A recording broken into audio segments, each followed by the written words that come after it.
I got this in February of 2016, and I'm really enjoying it so far. It's pretty much a DJI Phantom competitor, and I'm really liking it so far. Its fit and finish and design is really nice. In some ways, nicer than a DJI, or comparable to a Phantom 3. So, just quickly, just showing the box. The kit that I got is the Xiro0300 kit.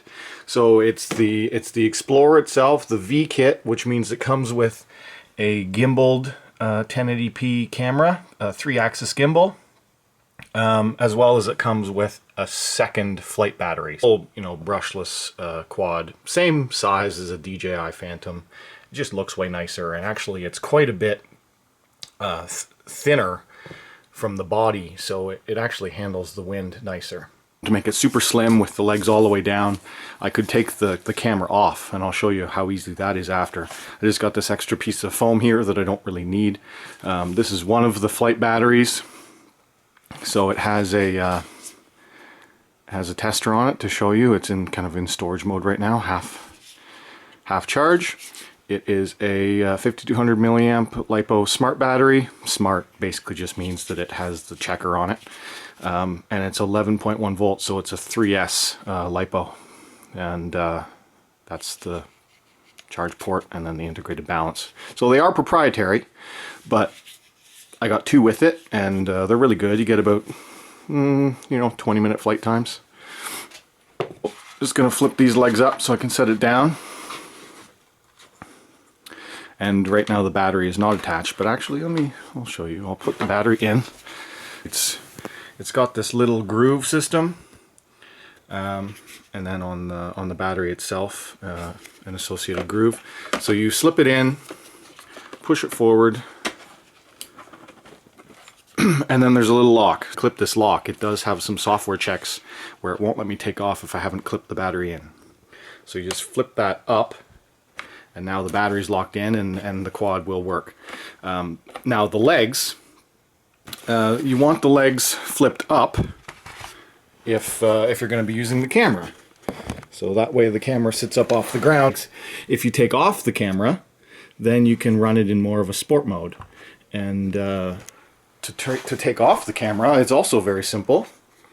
So I'll show you that next. There's a little tab here. And you just pull, and the whole thing will just pop right off. I shouldn't have dropped it like that, but I do have the clip on it, which protects it. So this is the storage clip that comes off when you go to use the camera. And so there's the plug for how it plugs in. So it is modular, and that also means that it's upgradable. So this is a 1080p camera.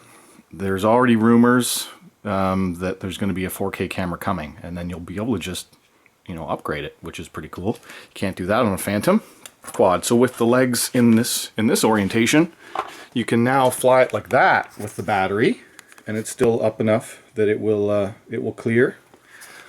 And that's if you want to just fly around, practice flying. For the most part, this is designed to be a camera quad, and you're going to want to use it as such. Now you can buy this quadcopter as just the quad itself, or you can buy it as an Explorer G that has a GoPro gimbal instead of their camera gimbal, or you can get the V kit, which is this set that I have. Get aggressive pitch angles, but it doesn't flip. You can't do flips and rolls and tricks and stuff like that with it. It's not meant for that. It's meant as a dedicated aerial photography, aerial video, fully stabilized platform with, the camera. As for range, I believe that the quad itself, flying with the transmitter, you can fly it for 600 meters to 1 kilometer away with the transmitter. The first-person view for the camera and gimbal system is maximum about 500 meters. In my real-world testing, I've gotten 300, 400 meters away, and then the FPV starts to cut out. There's a Wi-Fi module in the camera itself, or the drone. I'm actually not sure, but I think it's in both. And then you have the transmitter. The transmitter is really nice. That's one thing I haven't mentioned yet, is that the fit and finish and design of this quad is excellent. better than any others that I've seen. Design, fit and finish, and the coatings that they put on everything is really nice. Everything's coated in like a soft touch rubbery. The design is beautiful of everything. I really like this quad. It's not really well known. I can't really find it locally. I ended up buying it in Toronto. A hobby shop just happened to have one at a car show. And I was like, wow, I've seen this. It was on YouTube a lot that week. I'd watched RC Sailors do their full review of it, and I was pretty much sold at that point. And they had a sale on, so I bought it. The transmitter itself has a couple of smart modes. You have an IOC, that is basically headless mode, which I never use. The button in the middle is return to home. So this is a GPS quadcopter as well, so it remembers where you take off and it can hold its position, which is beautiful. Never had that before on a quad. It's really, really nice, especially for an aerial photography quad. You want to just be able to take it up in the air and hold it in its position without having to touch the sticks. It'll just stay exactly where you put it, and it becomes like an aerial tripod. It's great. If you've seen my video of the Traxxas Summit and Xiro Xplorer, you'll see how stable it is, as well as I have a flight up of aerial sunsets and spying on the neighbors that shows me when I flew it when it was still all wintry out, and it takes beautiful beautiful shots. The third button here is your automatic takeoff and landing. These buttons are all kind of two-way, so you press them in once and they stay on, and then you remember after you've taken off to press it again, and you get out of that mode. There are three also flight modes here. Mode 1 is the most docile, limited pitch, lowest rates, just for learning, pretty much.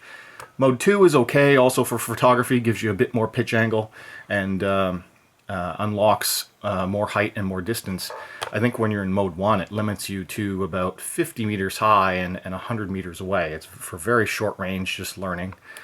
2 gives you a bit more distance, a bit more pitch, and 3 lets you go full pitch up to like 8 meters a second. The quad can fly, as well as you can go up to 120 meters high and 700 meters away or so. The other interesting things about the transmitter is that this little bulge on the back, this is the Wi-Fi extender, and that's part of the V-kit.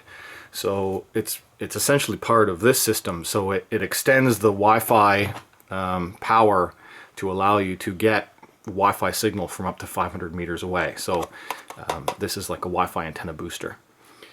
Now 500 meters is a little bit limiting. That's the equivalent of a Phantom 3 standard, so a non-light bridge system. DJI still has the best for distance and quality with their light bridge, but that costs, you know, almost $1,000 more than this does to get a quad like that. So with this, there has been some mods that I've seen where you can take this apart and add some actual large antennas off the top of this Wi-Fi booster, and that will give you extended range. In the future, I might look into doing that, or probably by the time that I get, you know, feel like I'm really range limited with this, there will be an upgrade. And the upcoming 4K upgrade is supposedly going to be a 4K V camera, as well as an updated Wi-Fi booster that will allow FPV for up to 1 kilometer away. The other interesting thing about this remote is the integrated FPV monitor. So this piece here, which is going to be very hard to do with one hand, excuse me. So this piece here pops out, and now that is your now this is your FPV monitor. So you can put your phone in here. You can put up to I think up to a 6 Plus will fit without a case, but I'm not entirely sure. I usually use my iPhone 5S, which is really tiny, you know, the small phone, but I've also used an LG G3, and that kind of maxes it out. So that's a 5.5-inch phone. You can run a normal style smartphone in this. You can't run a tablet. So that's a small little limitation. If you're like having a huge screen for FPV, you would need to have a tablet set up separately that you could run the app on.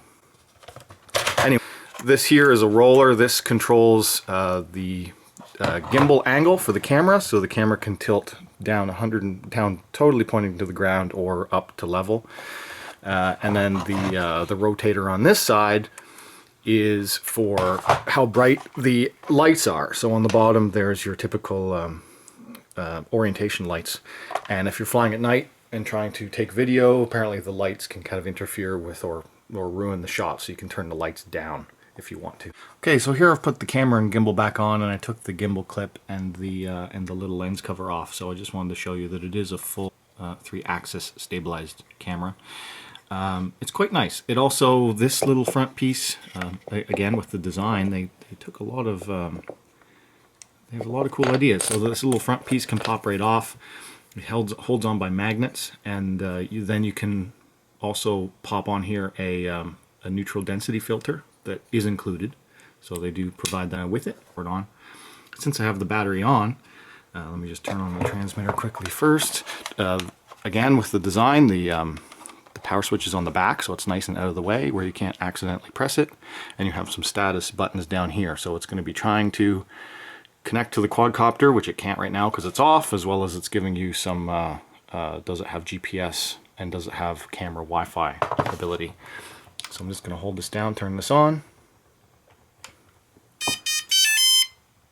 and then you'll see the camera do its little routine. There you go. So now the quad is powering up. It's trying to get a GPS signal, which it won't be able to because we're indoors. And now the camera is being stabilized. So as you can see, as I move around, it's pretty cool. Now, if you go something like extreme, then it disables itself so that it's not constantly trying to fight against an angle that you should never be able to be in. If you were in a crash scenario, it'll just go limp. And then when you go back to a normal mode, it'll recover and then takes up right back where you left off, which I thought was really cool. And as you can see, so you're flying around, and as you're yawing and flying, the camera stays perfectly still. Every now and then those legs will get into the shot, but it's minor and it's not a big deal. Also, when you're full pitch forward, sometimes your front props will be in the shot too. Powerful big brushless motors, as well as their the props. You just spin them on. I'm just going to power it off right now just to save battery, and I'll power this off. And putting the props on is very simple. So let me show you that. You have silver motors and you have black motors, and the props with the silver nut, which is built right into it, with the silver cap, go on a silver motor, and you just basically just spin it on. And they're you know, they're self-tightening design. So this is how quickly you can get yourself going. Done. Ready to fly. The last little things that I forgot to mention. This is the charger. It's currently charging one of the batteries, which the lights will go off when it's fully charged. It comes with this laptop style brick, a long cable. The base of the charger is very thin, as you can tell. It's currently charging right now. The battery just clips into it, similar to how it clips into the quad. And there's also a USB port on the back, and that's because the transmitter itself, the transmitter has a 4,000 milliamp LiPo battery in it, I believe, and you can just charge it right by the micro USB. Well, it comes with a lanyard too, so everything that you need to get flying. There's nothing missing from this kit other than something to carry it in, which, you know, if you don't have the means, you can just use the box that it comes with for now. You can reconfigure the box and you can fit the quad in it, because that's what's unique about this quadcopter, is it's so modular. As you saw how low profile you can get it, take the props off, take the gimbal off, take the battery off, flip the legs up, and it's, you know, it's only this tall. It's great.